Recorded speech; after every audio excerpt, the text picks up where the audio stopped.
sebuah sel, baik sel tumbuhan maupun sel hewan.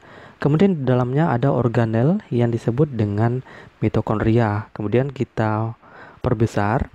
Jadi ini adalah membran sel. Kemudian setelah membran sel kita akan menjumpai yang namanya sitosol. Itu cairan intraseluler, cairan yang berada di dalam sel. Kemudian di sitosol ini tersebar organel-organel dari sel, termasuk mitokondria. Nah, untuk respirasi aerob, bahan utamanya itu adalah glukosa, C6H12O6. Kalau pada hewan, termasuk juga pada manusia, glukosa ini diperoleh dari pemecahan makanan yang mengandung karbohidrat, kemudian dipecah menjadi monosakaridat, termasuk glukosa dan fruktosa. Akan tetapi glukosa lah yang menjadi bahan utama untuk respirasi seluler atau respirasi aerob. Pada tumbuhan, glukosa ini berasal dari proses fotosintesis, yaitu proses penyusunan bahan makanan pada tumbuhan dengan bantuan cahaya matahari. Jadi itulah asal dari glukosa baik pada sel hewan maupun pada sel tumbuhan. Kemudian glukosa ini kalau pada hewan akan diangkut melalui aliran darah, kemudian akan memasuki cairan ekstraseluler. Itu cairan yang berada di luar sel. Nah, glukosa dari cairan ekstraseluler ini akan memasuki sitosol, tentunya akan melewati membran sel terlebih dahulu. Nah, glukosa untuk memasuki sitosol itu melalui transport aktif, di mana protein membran yang disebut dengan glukosa transporter 4 inilah yang bertanggung jawab untuk mengangkut glukosa dari luar sel ke dalam sel. Nah, ketika glukosa ini masuk ke dalam sel, maka akan terjadi tahapan respirasi aerob yang pertama, yaitu glikolisis. Jadi, saya akan menyampaikan secara umum terlebih dahulu, kemudian akan selanjutnya kita bahas satu persatu secara detail. Nah, pada proses glikolisis ini, glukosa akan diubah menjadi asam pirufat, dan kemudian ini terjadi di sitosol. Jadi, glikolisis ini terjadi di sitosol. Asam pirufat kemudian akan memasuki mitokondria, diubah menjadi asetil koenzim A melalui reaksi antara yang disebut dengan oksidasi pirufat atau dekarboksilasi oksidatif. Nah, asetil koenzim A kemudian akan memasuki siklus asam sitrat atau sering juga dikenal dengan siklus Krebs, dan tahap akhir dari respirasi aerob ini adalah fosforilasi oksidatif, yaitu transport elektron dan kemioosmosis. Nah, yang menarik dari proses respirasi aerob ini menghasilkan ATP. Apa ini ATP? ATP adalah adenin trifosfat yang merupakan senyawa berenergi tinggi. Nah, ATP inilah yang sebenarnya energi yang dihasilkan dari proses respirasi aerob ini. Sehingga mitokondria ini dikenal sebagai organel penghasil energi yang sebenarnya merujuk pada penghasilan ATP dari proses respirasi aerob ini. Oke, selanjutnya kita akan membahas tahapan dari respirasi aerob yang pertama, yaitu glikolisis. Kemudian pada video selanjutnya kita akan membahas tahapan-tahapan ini. Jadi kemungkinan besar ini akan menjadi 4 video yang berbeda. Oke teman-teman, kita masuk pada tahapan pertama dari respirasi aerob, yaitu glikolisis. Nah, glikolisis ini terjadi di sitosol, terbagi menjadi 9 langkah yang mengubah satu molekul glukosa menjadi beberapa senyawa antara terlebih dahulu, dan pada langkah terakhir dari glikolisis ini terbentuk 2 molekul asam pirufat. Nah, di sini saya sudah mencantumkan langkah-langkah dari glikolisis, dan ada beberapa hal yang perlu diperhatikan untuk lebih memahami tentang glikolisis yang akan saya jelaskan selanjutnya. Yang pertama adalah nama senyawa. Yang kedua adalah struktur molekul dari senyawa. Ini termasuk jumlah atom karbon, jumlah fosfat, dan posisi fosfat. Karena hal ini berkaitan dengan penamaan dari senyawa yang terbentuk. Yang ketiga adalah nama reaksi yang terjadi. Ini akan berkaitan dengan pengubahan dari senyawa satu menjadi senyawa lainnya. Nah, pengubahan ini melibatkan enzim yang bekerja. Jadi yang keempat adalah nama dari enzim. Enzim ini mengubah satu senyawa menjadi senyawa lainnya. atau mengubah substrat menjadi produk. Kemudian pada beberapa sumber dicantumkan bulatan-bulatan seperti ini. Jadi ini adalah yang kelima. Nah, bulatan-bulatan seperti ini sebenarnya menggambarkan jumlah atom karbon.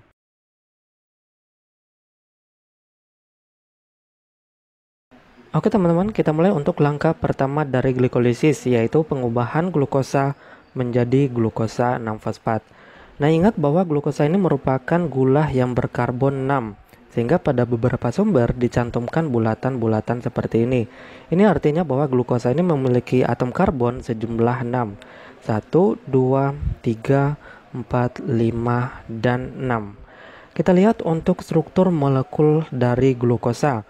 Jadi glukosa memiliki struktur molekul berbentuk cincin yang dibentuk oleh 1 atom oksigen dan 5 atom karbon.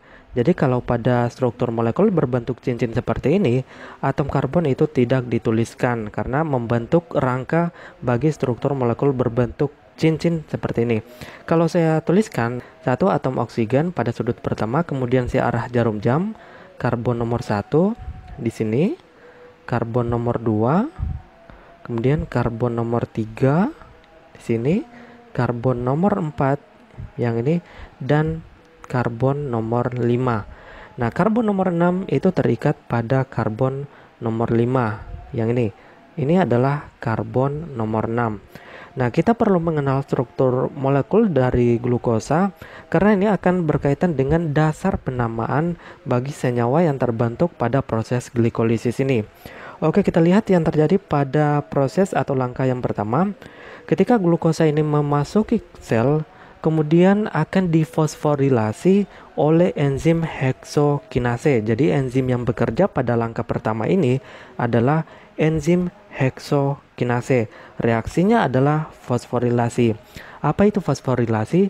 Fosforilasi adalah penambahan gugus fosfat pada suatu molekul. Dalam hal ini adalah glukosa. Fosfatnya itu berasal dari ATP yang ini. Jadi pada reaksi dari langkah pertama ini akan melepaskan satu atom H. Kemudian atom H ini digantikan oleh satu fosfat yang berasal dari ATP. Jadi di sini terjadi penggunaan energi yaitu ATP. Nah, yang tadinya adenin trifosfat, kemudian satu fosfatnya akan terikat pada glukosa sehingga menjadi ADP, hanya tersisa 2 fosfat sehingga disebut adenin difosfat. Nah, atom fosfat ini terikat pada karbon nomor 6 sehingga disebut glukosa 6-fosfat. Artinya bahwa glukosa yang terikat satu fosfat pada atom karbon nomor 6-nya. Ingat bahwa reaksi ini difasilitasi oleh enzim heksokinase.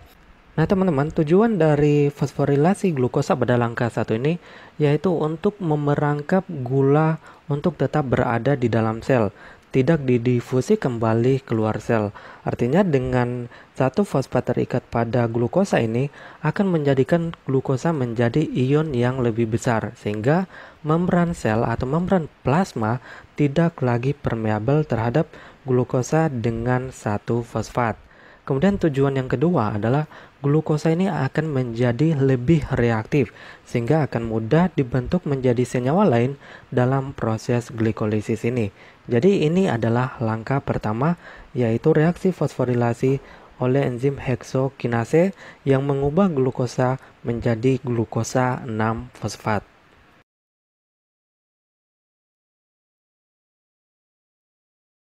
Sekarang untuk langkah yang kedua, yaitu glukosa 6-fosfat akan diubah menjadi fruktosa 6-fosfat.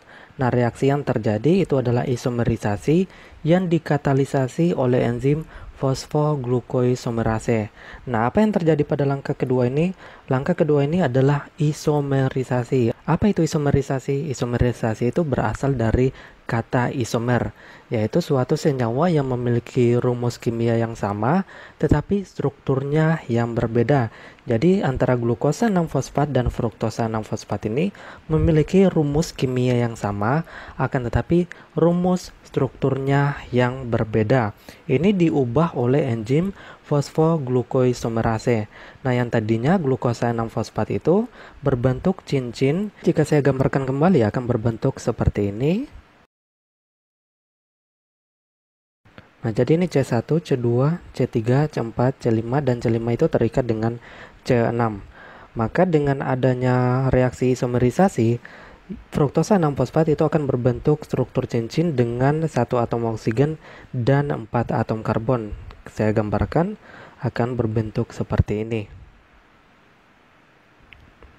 Nah, jadi 1, 2, 3, 4 atom karbon dan 1 atom oksigen. Nah, 2 sisa atom karbonnya yaitu terikat pada karbon yang ini. Untuk penomorannya, yang ini menjadi karbon nomor 1, karbon nomor 2, karbon nomor 3, 4, 5, dan 6. Jadi, ini adalah karbon nomor 1. Kemudian, fosfat akan tetap terikat pada karbon nomor 6. Jadi yang ini adalah karbon nomor 6. Sehingga penamanya adalah fruktosa 6-fosfat, yaitu peristiwa isomerisasi yang dikatalisasi oleh enzim fosfoglukoisomerase. Jadi inilah langkah yang kedua. Kalau kita lihat untuk bulatan-bulatan ini 1, 2, 3, 4, 5, 6. Ini juga sama 1, 2, 3, 4, 5, 6. Nah, yang berwarna berbeda ini adalah fosfat. Jadi untuk rumus kimianya sama, 1 fosfat itu terikat pada karbon nomor 6, akan tetapi struktur atau rumus struktur dari glukosa 6-fosfat dan fruktosa 6-fosfat ini berbeda. Jadi inilah langkah yang kedua.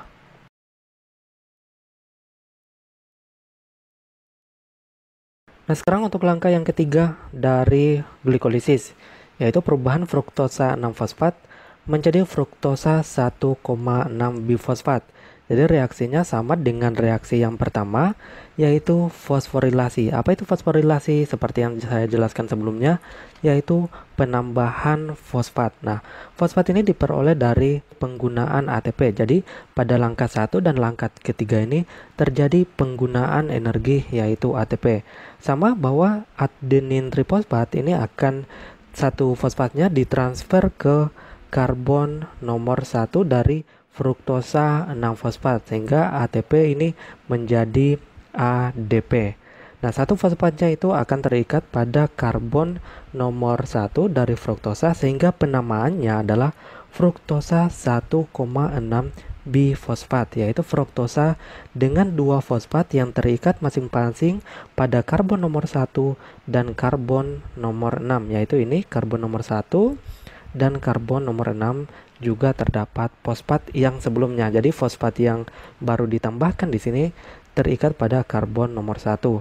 Nah, reaksi ini dikatalisasi oleh fosfofruktokinase, yaitu enzim yang ketiga yang bekerja pada proses glikolisis ini.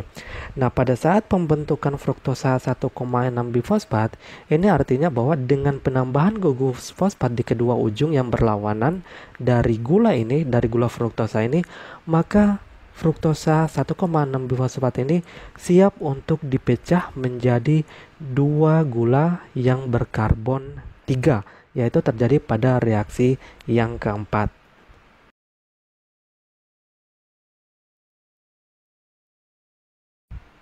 Sekarang untuk langkah yang keempat, yaitu terjadi reaksi lisis atau pemecahan dari fruktosa 1,6 bifosfat ini yang masing-masing terikat fosfat pada karbon nomor 1 dan karbon nomor 6.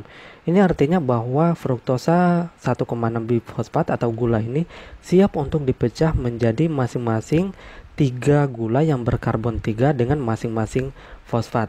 Jadi enzim yang terlibat yaitu aldolase yang memecah fruktosa 1,6 bifosfat menjadi 2 gula yang berkarbon 3, yaitu masing-masing dihidroksiaseton fosfat, kemudian glyceraldehid 3-fosfat. Nah, jadi struktur molekulnya seperti ini, yaitu karbon nomor 1, karbon nomor 2, karbon nomor 3. Ini juga sama, karbon nomor 1, karbon nomor 2, karbon nomor 3. Jadi ini sama-sama merupakan gula yang berkarbon 3.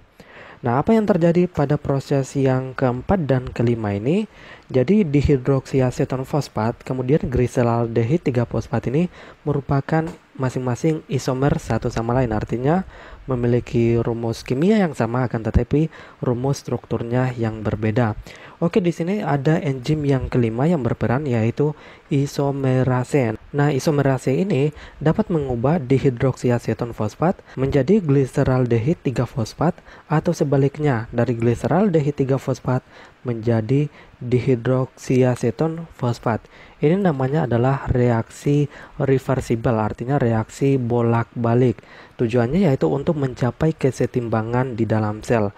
Nah, oleh karena enzim berikutnya hanya menggunakan gliseraldehid 3 fosfat sebagai substratnya, maka dihidroksiaseton fosfat ini akan diubah menjadi gliseraldehid 3 fosfat oleh enzim isomerase. Jadi hasil akhir dari langkah keempat ini yaitu mengubah fruktosa 1,6 bifosfat menjadi 2 molekul gliseraldehid 3 fosfat. Jadi selanjutnya akan terbentuk percabangan seperti ini. Jadi di beberapa sumber tidak dicantumkan dihidroksiaseton fosfat karena dihidroksiaseton fosfat ini akan diubah lagi menjadi isomernya yaitu gliseraldehid 3 fosfat. Jadi sama-sama kalau pada beberapa sumber hanya dituliskan seperti ini. Jadi dari fruktosa 1,6 bifosfat ini terbentuk masing-masing gliseraldehid 3 fosfat yang kemudian melanjutkan jalur glikolisis selanjutnya yang menjadi 2 cabang. Akan tetapi pada penjelasan ini kita hanya menggunakan angka 2. Sama saja, ini artinya terjadi percabangan atau terjadi pembentukan 2 gliseraldehid 3 fosfat yang kemudian melanjutkan proses glikolisis selanjutnya. Kita lanjut pada langkah yang kelima.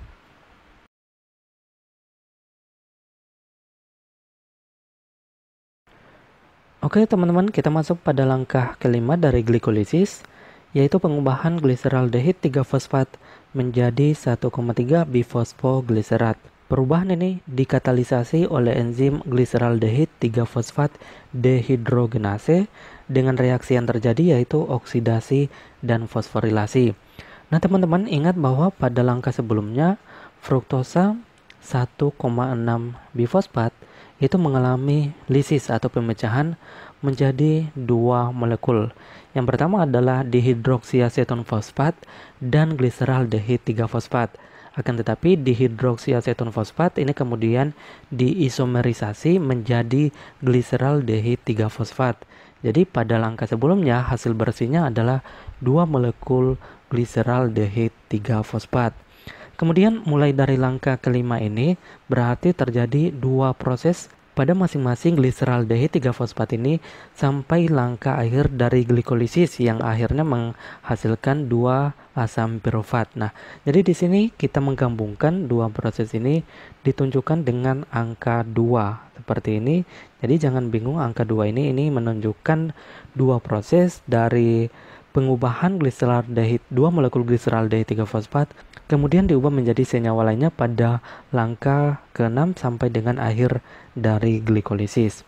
Nah teman-teman, pada langkah kelima ini yaitu pengubahan gliseraldehid 3 fosfat menjadi 1, bifosfogliserat sebenarnya merupakan reaksi yang sedikit lebih kompleks dibandingkan dengan langkah lainnya karena terbagi menjadi 3 langkah. Yang pertama adalah pembentukan hemitioasetal terlebih dahulu. Kemudian setelah hemitioasetal terbentuk, langkah ketiga adalah pembentukan tioester.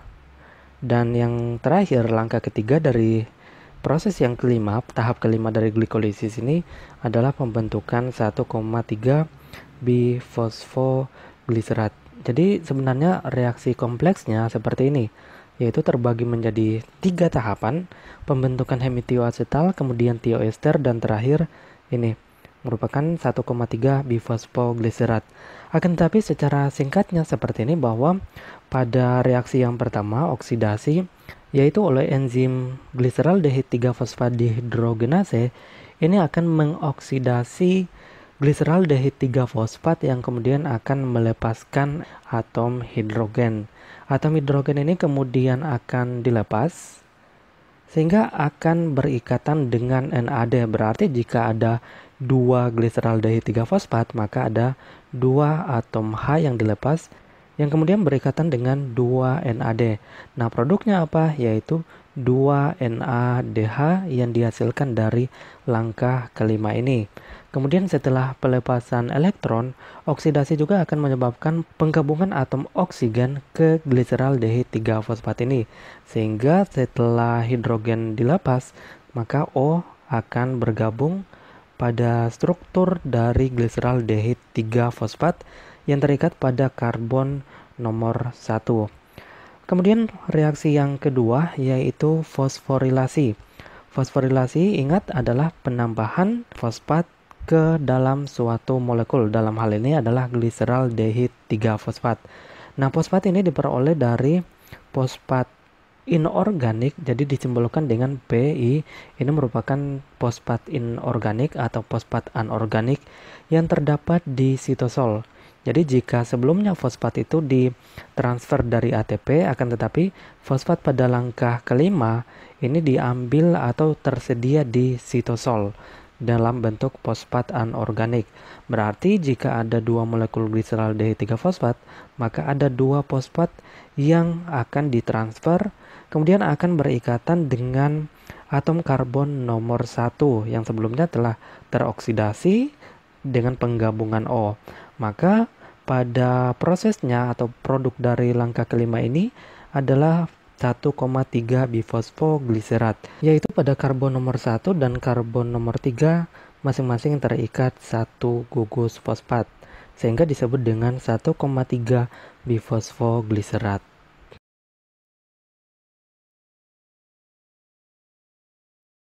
Langkah keenam dari glikolisis yaitu pembentukan 3 fosfoglycerat dari 1,3 bifosfoglycerat yang dikatalisasi oleh enzim fosfogliserokinase. Nah, enzim fosfogliserokinase ini hanya akan melepas satu fosfat yang terikat pada karbon nomor 1 yang ini, kemudian ditransfer ke ADP yang ini, adenin difosfat. Maka ketika ada satu fosfat yang ditransfer dari 1,3 bifosfoglycerat ini ke ADP, maka akan terbentuk ATP, yaitu adenin trifosfat. Berarti jika ada dua 1,3 bifosfoglycerat, maka ada dua ADP dan dua fosfat yang ditransfer.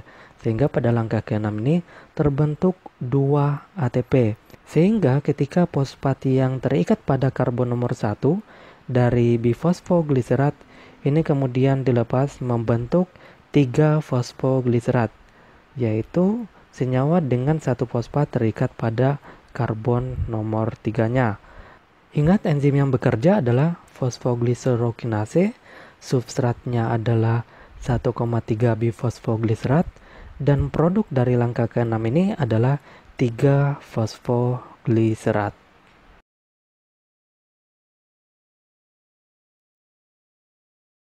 Kemudian pada langkah ke-7, 3 fosfogliserat ini akan diubah menjadi 2 fosfogliserat. Enzim yang mengkatalisis perubahan ini yaitu fosfogliseromutase. Dari namanya kita lihat sama-sama merupakan fosfogliserat, akan tetapi terjadi relokasi fosfat pada langkah ke-7 ini, sehingga reaksinya adalah isomerisasi. Isomer yaitu rumus kimianya sama, rumus strukturnya yang berbeda. Nah, enzim fosfogliseromutase ini akan melepas fosfat yang ada pada karbon nomor 3, direlokasi, dipindahkan ke karbon nomor 2. Ini karbon nomor 2, ini karbon nomor 3. Nah, mula-mula H ini akan dilepas, kemudian H akan berikatan dengan O pada karbon nomor 3, fosfat kemudian akan bertukar tempat dengan atom H, sehingga strukturnya akan jadi seperti ini.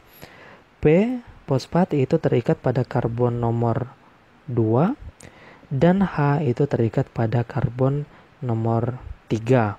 Jadi namanya adalah 2 fosfogliserat, yaitu gugus fosfat terikat pada karbon nomor 2.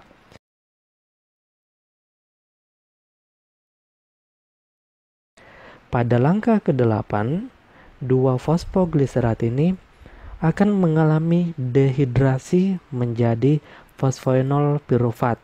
Perubahan ini dikatalisis atau dilakukan oleh enzim enolase. Nah, dari nama reaksinya yaitu dehidrasi, berarti ada pelepasan air, yaitu H2O. Nah, yang mana dilepas? Yang dilepas adalah pada karbon nomor 2 itu terikat satu atom H. Satu atom H ini kemudian dilepas. Dan pada karbon nomor 3 itu terdapat gugus hidroksil, yaitu OH. Nah, OH ini akan dilepas, yaitu gugus hidroksil OH. Kemudian akan berikatan dengan H yang dilepas dari karbon nomor 2. Proses ini dilakukan oleh enzim enolase. Kemudian OH dan H ini bergabung menjadi H2O. Maka prosesnya disebut dehidrasi, berarti pelepasan molekul air.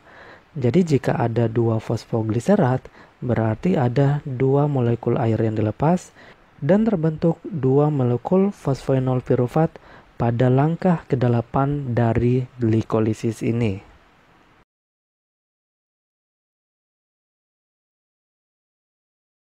Sekarang untuk langkah ke-9, ini merupakan langkah akhir dari glikolisis, yaitu fosfoenol pirufat dengan satu fosfat itu terikat pada karbon nomor 2 akan menjadi 2 molekul pirufat atau sering juga disebut dengan asam pirufat, di mana perubahan ini dikatalisis oleh pirufat kinase. Nah, proses apa yang terjadi? Yaitu transfer gugus fosfat dari fosfoenol pirufat ke ADP. Jadi, karbon nomor 2 yang sebelumnya terikat satu fosfat itu kemudian akan dilepas dan ditransfer ke ADP. Berarti karena terjadi 2 proses, maka ada 2 ADP, kemudian bergabung dengan P yang dilepas membentuk 2 ATP. Jadi pada langkah 9 ini juga merupakan langkah yang melepaskan energi dalam bentuk ATP. Kemudian dengan ditransfernya fosfat dari fosfoenol pirufat ini, sehingga terjadi perubahan struktur dari fosfoenol pirufat menjadi 2 molekul pirufat yang strukturnya seperti ini. Maka hasil akhir dari proses glikolisis yaitu terbentuk 2 molekul asam pirufat. Kemudian 2 molekul asam pirufat dari produk akhir glikolisis ini akan memasuki tahap selanjutnya dari respirasi aerob, yaitu dekarboksilasi oksidatif, di mana 2 molekul asam pirufat akan diubah menjadi 2 asetil koenzim A. Asetil koenzim A kemudian memasuki siklus Krebs yang akan kita bahas pada video selanjutnya.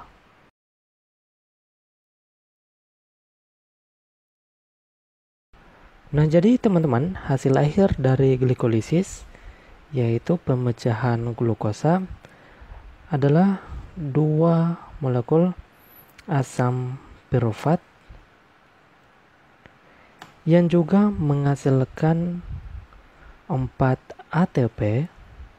Jadi 2 ATP dihasilkan pada langkah ke-6 dan 2 ATP dihasilkan pada langkah ke-9. Totalnya adalah 4 ATP. Akan tetapi pada langkah yang pertama dan langkah yang ketiga itu digunakan 2 ATP. Maka hasil bersih ATP dari glikolisis yaitu 2 ATP. Kemudian juga terbentuk 2 molekul air, 2H2O, yaitu pada langkah ke-8. Dan 2 NADH. 2 NADH ini dihasilkan pada langkah yang kelima. Jadi, hasil akhir dari glikolisis 2 asam pirufat, 2 ATP, 2 H2O, dan 2 NADH. Nah, demikian untuk penjelasan dari glikolisis ini. Dan teman-teman, jika ada yang perlu didiskusikan dari penjelasan saya, silakan cantumkan pada kolom komentar. Kita akan berdiskusi terkait hal-hal yang masih perlu dipertanyakan dan masih perlu untuk didiskusikan. Jangan lupa juga share, like, dan komen video ini jika menurut kalian video ini bermanfaat. serta dukung channel Kabio untuk dapat terus berbagi pengetahuan khususnya dalam bidang biologi dengan cara subscribe, dan kita akan berjumpa pada video selanjutnya yang masih terkait dengan langkah selanjutnya dari proses respirasi aerob. Terima kasih, semoga penjelasan ini membantu untuk memahami lebih lanjut tentang glikolisis.